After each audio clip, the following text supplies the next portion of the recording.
नहीं, लेकिन ये तो गलत है। भगवान तो होता ही है। 2 साल से मुझे अच्छी नौकरी नहीं मिल रही थी। मैंने मन्नत मांगी कि मुझे अच्छी नौकरी मिल जाएगी तो मैं अपने बाल अर्पण करके आऊंगा, और देखो मुझे नौकरी मिल गई। ओहो, पूरे के पूरे अर्पण कर दिए। अच्छा, आप जरा सोचिए, आप सुबह सुबह तैयार होकर फर्स्ट क्लास ऑफिस के लिए निकलते, काम के लिए निकलते, और जैसे आप घर का दरवाजा खोलते हैं, सामने बालों का ढेर पड़ा हुआ है। काले बाल, सफेद बाल, कुछ डैंड्रफ वाले बाल, कुछ ऐसे जूं वाले बाल, हर किस्म के बालों का बूफे लगा हुआ है। तो मुझे बताइए, आपको कैसा लगेगा? मुझे बिल्कुल ही अच्छा नहीं लगेगा, है ना? तो सोचो भगवान को कितना बुरा लगता होगा। है? भगवान ने दरवाजा खोला कि बाल बाल बाल बाल। ये कांजी भाई लॉजिक तो सही इस्तेमाल करते हैं। आपको पता है इन बालों का क्या होता है? धंधा होता है, बिजनेस होता है। ये बाल अमेरिका, लंदन, ऐसे विदेशों में बेचे जाते हैं। इन शॉर्ट, आपकी श्रद्धा का वहां धंधा होता है। इवन सरिया पेसरा बंदे में दम है यार। लेकिन उन पैसों से स्कूल, अनाथ आश्रम, अस्पताल, चैरिटेबल ट्रस्ट चलते हैं, उससे भी आपको दिक्कत है? ये तो ऐसी बात होगी, जो गुटखा बेचता है वही कैंसर की हॉस्पिटल खोलता है। और मैडम, ये सब चलाना ही पड़ेगा, क्योंकि ये सारा पैसा ब्लैक का आता है। इसका अगर आपने व्हाइट में कोई ट्रांजैक्शन नहीं दिखा तो इनकम टैक्स वाले आपका गला दबा के जेल में डाल देवे। मुझे प्रॉब्लम है इनके पैसे निकालने के तरीकों से। जिस तरह वो माफिया वाले गन दिखा के डराते, ये लोग भगवान दिखा के डराते। That's a good one. आपके बच्चे की कुंडली बहुत खराब है, वो मांगलिक है, उसको काल सर्प योग है, शनि का साया है, मंगल की माया है। क्या है ये? वो बेचारा अभी अभी तो पैदा हुआ, उसको सांस तो लेने दो। फिर इस सबके इलाज के लिए वो लोग पूजा पाठ की बंदूकें निकालते हैं, और जीते जी तो छोड़िए, ये आपको अगले जन्म के लिए भी डराते हैं।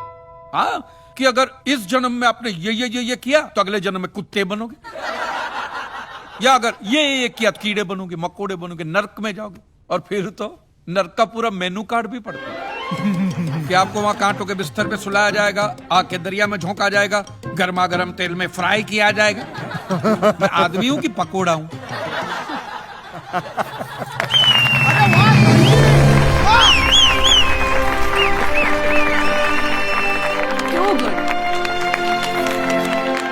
तो आपके हिसाब से धर्म की परिभाषा क्या है? मैं समझता हूं जहां धर्म है ना, वहां सत्य के लिए जगह नहीं है, और जहां सत्य है, ट्रूथ है, वहां धर्म की जरूरत ही नहीं है। बिल्कुल सही कह रहा है। धर्म या मजहब एक इंसान की जिंदगी में क्या काम करता है?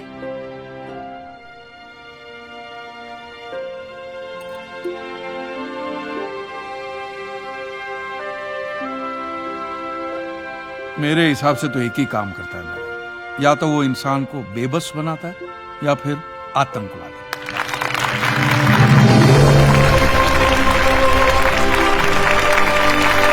He's too good. नहीं सुन रही है। Motivate. Oh my God. Oh my God. काजी भाई, really you have changed my concept about God. Honestly, court का नतीजा कुछ भी नहीं है। आज की युवा पीढ़ी, युवा क्या, हर पीढ़ी को आप जैसी सोच की जरूरत है। I applaud you. Hey guys, he's my father.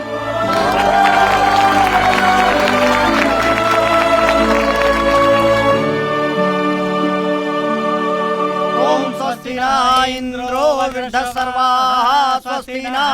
एक मिनट पंडित जी, आप लोग जो ये मंत्र पढ़ रहे हैं, इसका मतलब तो समझाइए हमें। आपकी दक्षिणा कितनी? 500 रुपए है ना, आपको मिल जाएगी। एक मंत्र समझाइए, 5 रुपए ले जाइए। एक मंत्र समझाइए, 5 रुपए ले जाइए। अरे चलो चलो, ये लोग भी कांजी भाई का इंटरव्यू देख कर आए हैं। चलिए यहाँ से, चलिए।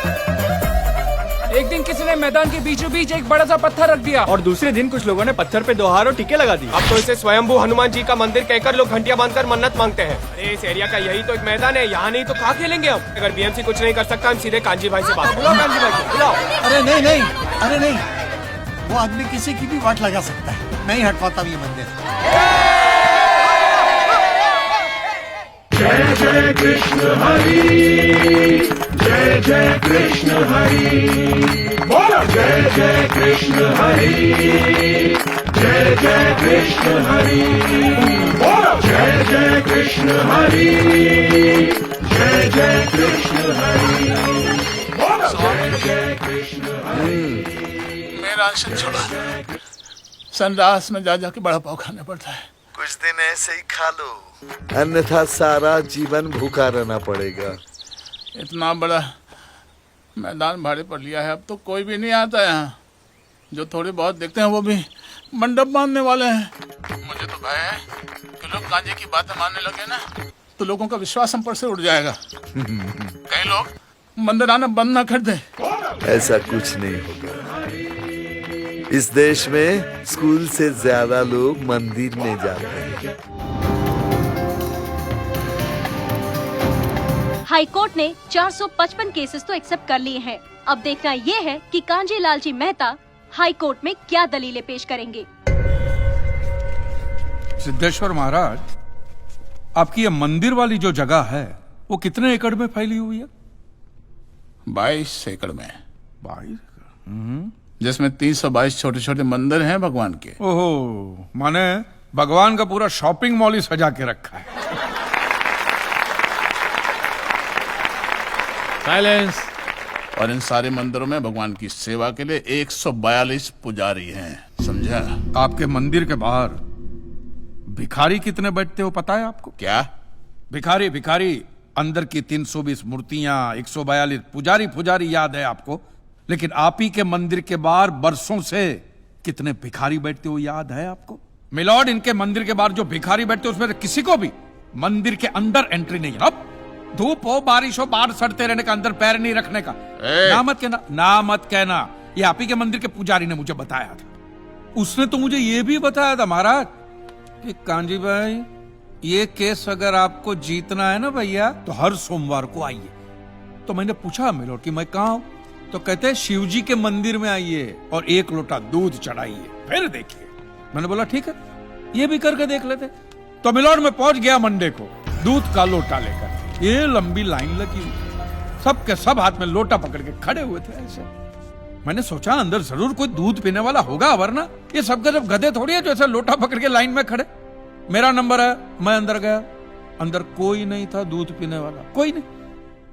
बीच में वो काला पत्थर पड़ा हुआ था, उसे शिवलिंग कहते हैं मूर्ख। हाँ, शिवलिंग पड़ा हुआ था। और वो पत्थर मिलो, वो पत्थर दूध था। और वो पत्थर के बिल्कुल बगल में से छोटी सी पतली सी नाली में से वो सारा दूध बाहर की ओर जा रहा। मैंने बोला कि यस, बाहर तो कोई खड़ा होगा दूध पीने वाला। देखा बाहर भी कोई नहीं था। वो सारा दूध मिलो उस नाली से निकलकर बाहर गटर में जा रहा। Total waste. और वो गटर को लग के एक भिखारी खड़ा हुआ था। बेचारा 4-5 दिन का भूखा होगा महाराज, भूख के मारे वो कांप रहा था। उसको शायद ये दूध ही पीना था, लेकिन गटर में से कैसे? तो उस भिखारी को मैंने मेरा दूध का लोटा दे दिया। और दूध पीकर उसने मुझसे क्या कहा पता है? भगवान तेरा भला करे।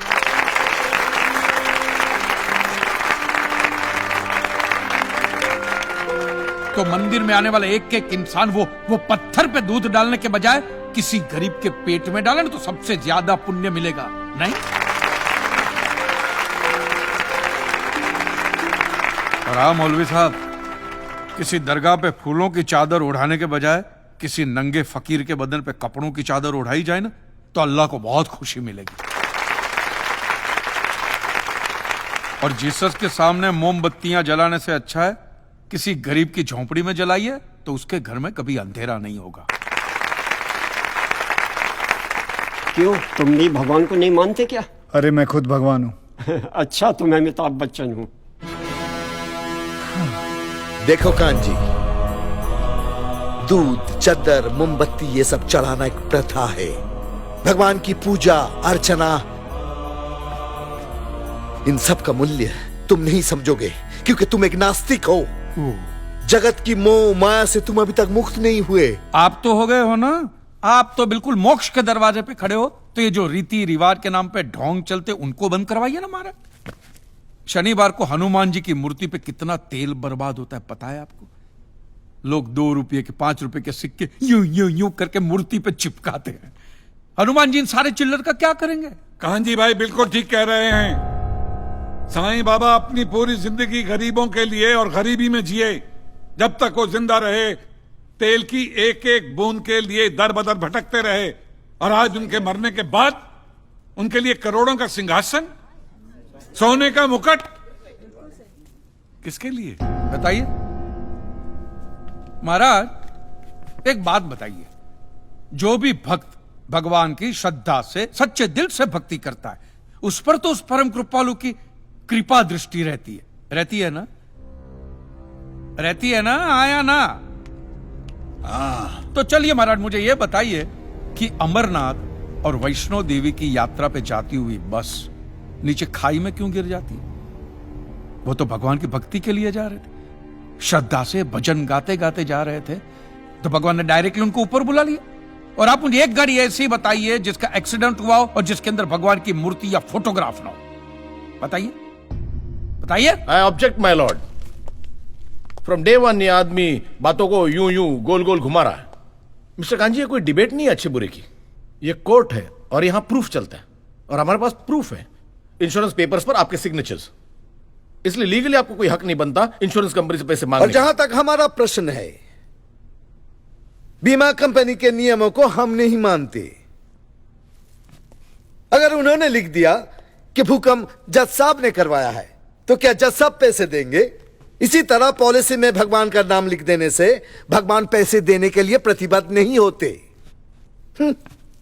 अगर आप चाहते कि भगवान आपके पैसे लौटा दे, तो यह प्रूफ करो कि यह भूकंप भगवान ने किया है। किया ही है ना? इन राइटिंग है, कहीं लिखा हुआ तुम्हारे पास है?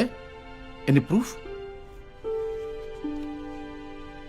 मिलॉर्ड, ये mister kanji, court of law में सिर्फ दलीलों पर फैसले नहीं होते।